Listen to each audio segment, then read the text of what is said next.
अस्सलाम वालेकुम।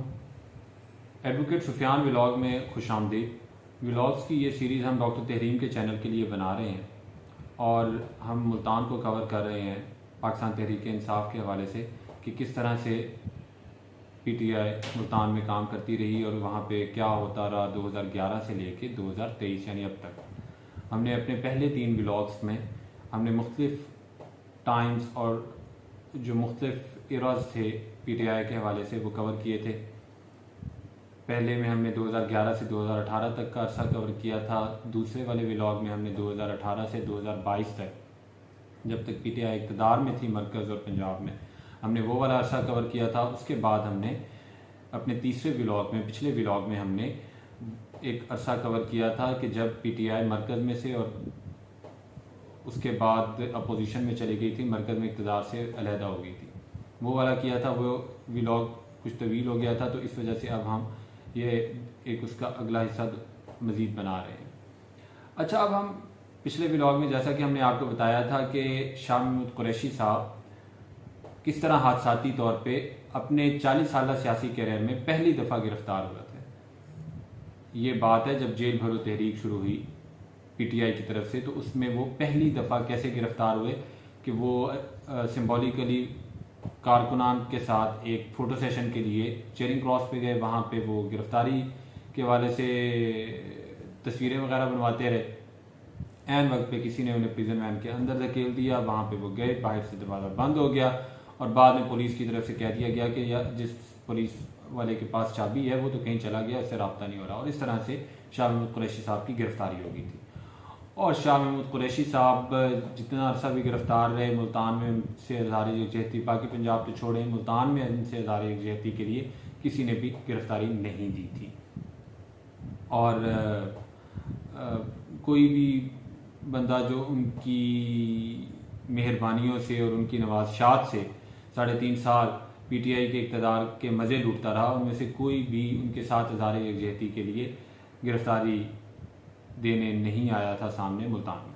खैर, उसके बाद क्या होता है जी, जेल भरो तहरीक का आपको याद होगा बुरी तरह नाकाम होगी। इमरान खान साहब ने उसे वाइंड अप कर दिया था, उन्होंने उसे ख़त्म कर दिया था। और इमरान खान साहब के जिस तरह बाकी स्टेप्स थे आपको इल्म है, बैक टू बैक वो बहुत ज़्यादा बुरी तरह से नाकामी से दो चार हुए थे। जब से पीटीआई इक़्तिदार से अलहदा हुई थी उसके बाद से अगर आप काउंट करना शुरू करें 25 मई 2022 वाला अगर इंसिडेंट याद करें, उसके बाद जो नवंबर 2022 वाला लॉन्ग मार्च था वो वाला आप याद करें वाक़या, उसके बाद जेल भरो तहरीक का आप देख लें, फिर असम्बलियों से निकलना, कौमी असम्बली से पहले निकलना और उसके बाद पंजाब खैबर पख्तूनख्वा से निकलना, तो हर चीज़ जो थी वो बैकफायर कर रही थी। कहीं से भी कोई बेहतर रिजल्ट सामने नहीं आ रहा था। अब आखिरी मार्का, आखिरी जो मरहला था वो आ जाता, वो था 9 मई 2023 वाला वाक़या कि जब इमरान खान साहब गिरफ्तार हो जाते हैं इस्लामाबाद में। अब वहाँ पे जब इमरान खान साहब गिरफ्तार हो जाते हैं तो पंजाब के मुख्तलिफ शहरों में लोग एहतजाज के लिए बाहर आते हैं। खैबर पख्तूनख्वा में ख़ास तौर पे काफ़ी शहरों में एहतजाज शुरू हो जाता है, लेकिन मुल्तान में एक दफ़ा फिर से कोई एहतजाज उस तरह से देखने में नहीं आया था। अगर देखा जाए तो कुछ नौजवान और पुरजोश कारकुन यहाँ पे दौलत गेट पे और घंटा घर के पास और जो यहाँ पे बावलपुर रोड है उस जगह पे यहाँ पे कुछ लोग इकट्ठे हुए और उन्होंने टायर वगैरह जलाए और उन्होंने नाराबाजी की और इमरान खान के साथ इज़हार यकजहती की। लेकिन उस तरह से कोई भी पुरजोर किस्म का, बड़ा ज़ोरदार किस्म का जो एहतजाज होता है वो सामने नहीं आया था और कोई ऐसी बात नहीं हुई थी। आमिर डोगर साहब ने कुछ कारकुनों के साथ रौला वगैरह डालने की, रौला रप्पा डालने की कोशिश की थी, लेकिन वो बात बनी नहीं थी। शाह महमूद कुरैशी साहब सामने नहीं आए थे कहीं पर भी, जैन कुरैशी कहीं सामने नहीं आए थे, कहीं पर कोई उस तरह से एहतजाज में शामिल नहीं हुए थे। नवाज बप्पी, इब्राहिम खान, बाकी जितने भी पार्टी के वहाँ पे जावेद अंसारी MPA और अख्तर मलिक जो बड़े 3.5 साल वज़ीर बने रहे, और मलक जो राम बरदरी वाले मलक मज़हर अब्बास राम, ये सारे लोग यहाँ पे कोई भी बंदा जो था कोई भी उस तरह से सामने नहीं आया था। जो आप देख लें कि जलालपुर पीरवाला या शुजाबाद उस साइड पे भी कोई एहतजाज नहीं हो सका था। तो एक एहतजाज जिस तरह से साउथ पंजाब का हब समझा जाता है, मुल्तान को गढ़ समझा जाता है, और यहाँ पे तो बहुत ज़ोरदार किस्म की एक एक्टिविटी कोई होनी चाहिए थी और पता लगना चाहिए था कि पीटीआई के लोग बाहर निकले, तो ऐसा कुछ भी नहीं हुआ था। और यहाँ पे सारे लोग बस ऐसे ही थोड़ा बहुत उन्होंने किया था, इधर उधर की जो नारेबाजी, और उसके बाद अपने अपने घरों को चले गए थे। जिस तरह का एहतजाज लाहौर में देखने में आया या फैसलाबाद के इलाकों में देखने आया और पेशावर में देखने में आया, सवात वगैरह में, उस तरह का मुल्तान में कोई बात नहीं थी। अच्छा, अब क्या होता है कि ये शामिल कुरैशी साहब इस दौरान आगे पीछे हो गए थे। ये जब 9 मई के फ़ौरन बाद फिर जब एक क्रैकडाउन भी शुरू हो गया और गिरफ्तारियाँ शुरू हो गई, वो कहीं आगे पीछे हो गए थे। और आगे पीछे इस तरह होते थे कि टीवी चैनल्स पे आके पीटीआई का मौक़िफ़ देने की कोशिश कर रहे होते थे। अब भाई, आप टीवी का अगर टीवी पे मौक़िफ़ देखने का आपको शौक़ है, तो फिर आपको ये भी पता होना चाहिए कि आप तो बड़ी आसानी से ट्रेस और ट्रैक हो जाएंगे एजेंसीज की तरफ से भी, और लॉ इन्फोर्समेंट एजेंसीज और सारे जो जितने भी इदारे हैं कानून नाफिज करने वाले। तो फिर क्या हुआ था कि गिलगित बल्तिस्तान हाउस से आखिर में फिर शाह महमूद कुरैशी साहब को गिरफ्तार कर लिया गया था और उन्हें फिर पकड़ लिया गया था, उडियाला जेल में उन्हें डाल दिया गया था। और एक और जो गिरफ्तारी मुल्तान से फिर हुई, वो आमिर डोगर साहब की गिरफ्तारी हुई थी।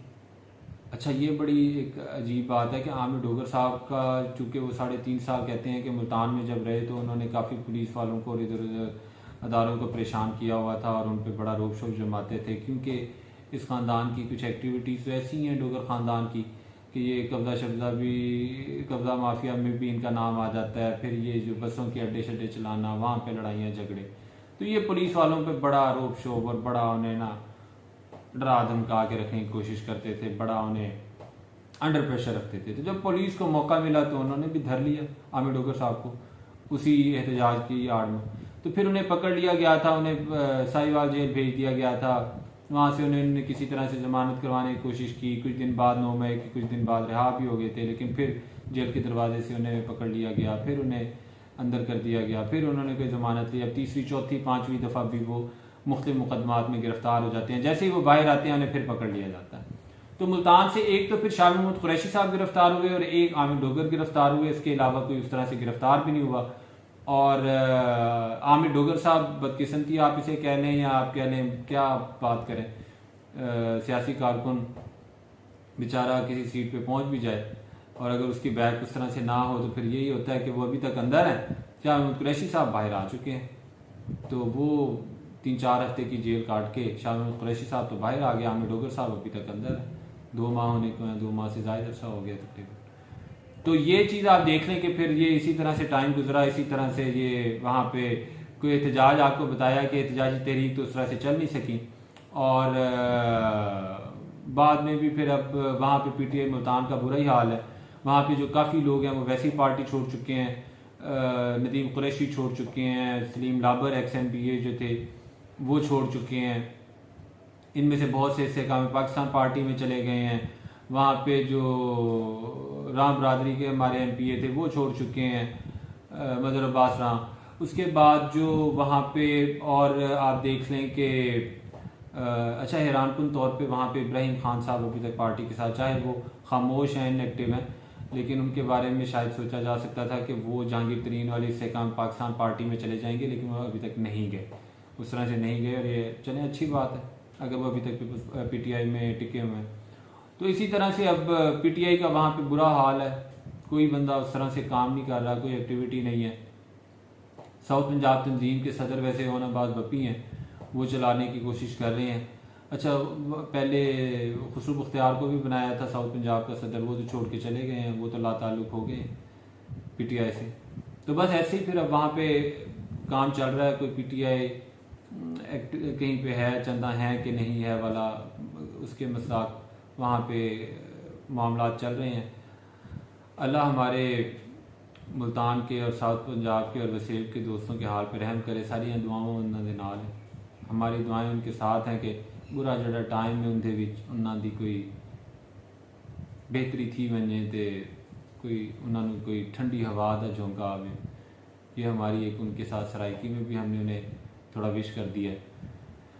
बाकी शाह महमूद कुरैशी साहब को भी सोचना चाहिए, इमरान खान साहब को भी सोचना चाहिए कि क्या वजूहात थी कि वो एक वाइस चेयरमैन होते हुए और दूसरे वाइस चेयरमैन होते हुए साउथ पंजाब में और मुल्तान में और सराइकी वसीयत में क्यों पार्टी को उस तरह से ऑर्गेनाइज नहीं कर सके, और क्यों पार्टी में एक नज़रियाती कैडर जो था वो तश्कील नहीं पा सका, और क्यों पार्टी आज इतने बुरे हाल में मौजूद है। तो इसी के साथ हमारी जो मुल्तान की व्लॉग की सीरीज़ है वो भी मुकम्मल होती है। दोबारा भी हम मुल्तान के बारे में, यहाँ की सियासत के बारे में हम बात करते रहेंगे आपके साथ किसी और व्लॉग्स में, कहीं किसी और मौका पर। अब तक के लिए हमें इजाज़त दीजिए। अल्लाह हाफ़िज़।